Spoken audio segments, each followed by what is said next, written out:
Туган як агрофирмасында кышлату чорына 6000 тонна сенаж әзерләү планы куелган. Басуларында үлән культуралары 1007 гектар мәйданны били. Терлек азыгын җитәрлек күләмдә әзерләргә тулы мөмкинлек бар. Үләнне чәчәккә бөреләнү фазасында туклыклы матдәләргә иң бай чорда уру әһәмиятле. Сенаж салу технологиясын төгәл үтәгән очракта гына ул туклылыгы буенча яшел массага якын була.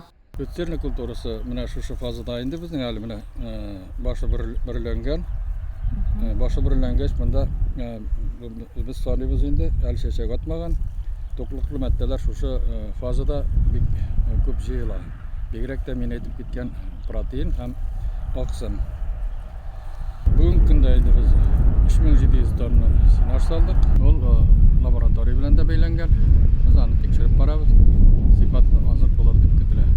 Без килгәндә хуҗалыкта 2 баз тулып, 3нче сенаж базында люцерна клевер массасын тыгызлау бара иде. Терлекчелек белгече Светлана Грачева әйтүенчә, узган ел әзерләнгән сенаж запаслары да тәмамланмаган әле. Аны яшел масса белән булгатып, терлекләргә ашаталар. Бу үз чиратында көнлек сөт савымын стабиль сакларга ярдәм итә. Сенаж әзерләүгә югары җитештерүчәнле 16 техника берәмлеге эшкә җигелгән. Туган яклылар печән әзерләү өчен күп еллык үләннәрне дә чаба башлаган. Агрофирма белгечләре 1200 тонна печән азыгы тупларга кирәк диләр. Район буенча 16000 тонна сенаж һәр шартлы терлеккә уртача 33 центнер азык берәмлеге туры килерлек күләмдә терлек азыгы әзерләнәчәк.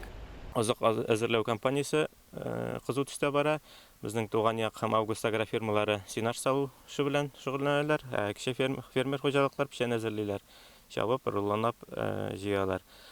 Безнең инде бүгенге көндә 3000гә якын тонна сенаж әзерләнгән. 600 тонна печән әзерләнгән. Бу эш дәвам итә. Басулар бар, мәйдан җитәрлек, масса җитәрлек. Шуңа бу күрсәткечкә ирешербез дип өметләнәбез.